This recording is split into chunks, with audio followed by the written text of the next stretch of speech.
கோடு கோடு zebra குட்டியின் ரகசியம். பச்சை புல்லும் குளிர்ந்த காற்றும் நிறைந்த மௌனவனம் என்ற காட்டில் ஒரு சிரிப்பான ஜீப்ரா குட்டி வாழ்ந்தது. அவளுடைய பெயர் கோடு கோடு. கோடு கோடு மற்ற ஜீப்ராக்களைப் போல இல்லை. ஏன் தெரியுமா?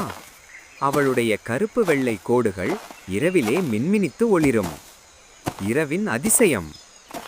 ஒரு நாள் இரவு முழு நிலா மறைந்து காடு முழுக்க இருட்டாகிவிட்டது. பறவைகள் வழி தொலைத்தன.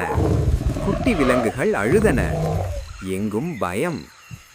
அப்போ கோடு கோடு மெதுவாக நடந்தாள்.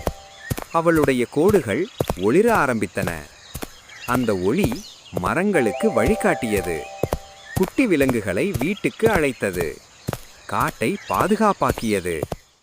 காட்டின் மூதாட்டி. அப்போது ஒரு வயதான ஆந்தை சொன்னது, கோடு கோடு, உன்னோட கோடுகள் அலங்காரம் மட்டுமில்லை, அது உன்னோட உள்ளத்தோட ஒளி. பகலின் சவால். அடுத்த நாள் சூரியன் வந்ததும் கோடுகள் ஒளிரவில்லை.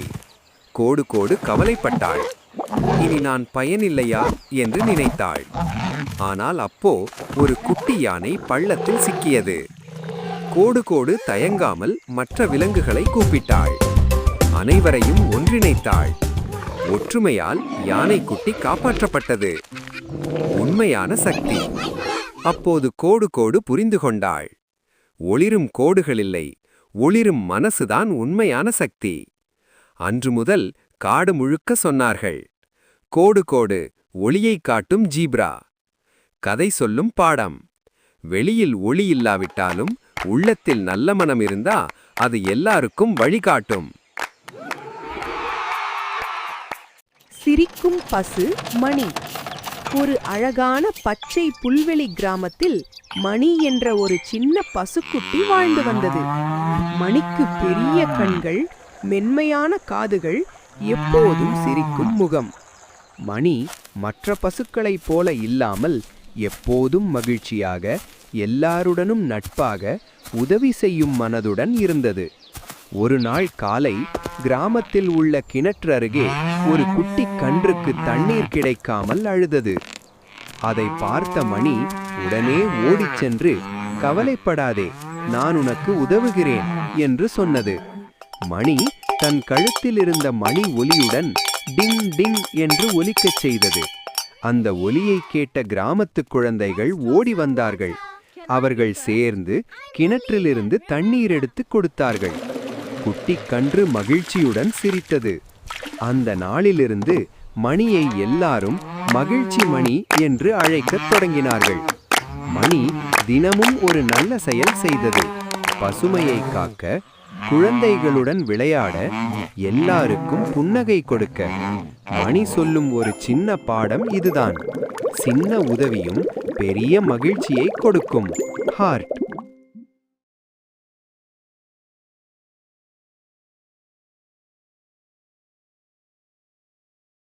பேசத் தெரிந்த பூனை மிட்டு. ஒரு காலத்தில் மனிதர்களும் விலங்குகளும் மகிழ்ச்சியாக வாழ்ந்த ஒரு சின்ன ஊர் இருந்தது. அந்த ஊரில் எல்லோருக்கும் பிடித்த ஒரு குட்டி பூனை இருந்தது.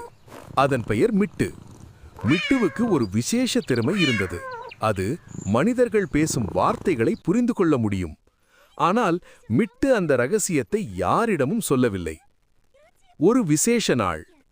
ஒரு நாள் காலை ஊர்ல உள்ள கடிகார கோபுர மணி ஒலிக்கவே இல்லை.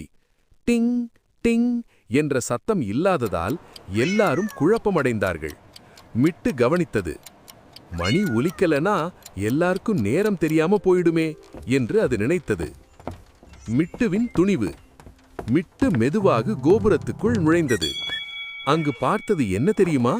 ஒரு சின்ன எலி மணிக்கயிற்றில் சிக்கியிருந்தது. மிட்டு கோபப்படவில்லை. பயப்படாத, நான் உனக்கு உதவி பண்றேன் என்றது. அது தன் கூர்மையான பற்களால் கயிற்றை மெதுவாக கடித்தது. எலி விடுபட்டது. மகிழ்ச்சியான முடிவு. டிங் டிங் டிங். மணி மீண்டும் ஒலித்தது. ஊர்ல எல்லாரும் சந்தோஷப்பட்டார்கள். யாரோ நல்ல மனசு கொண்டவன் இதை செய்திருக்கான் என்று சொன்னார்கள். மிட்டு அமைதியாக ஒரு மூலையில் உட்கார்ந்து தன் பெரிய கண்களால் சிரித்தது. கதை முடிவு. அன்று இரவு மிட்டு நிலாவை பார்த்து கொண்டே நினைத்தது, பாராட்டு வேண்டாம், நல்லது செய்தாரே போதும். பாடம்: உண்மையான நாயகர்கள் சத்தம் போட மாட்டார்கள், அவர்கள் நல்லதை அமைதியாகச் செய்வார்கள்.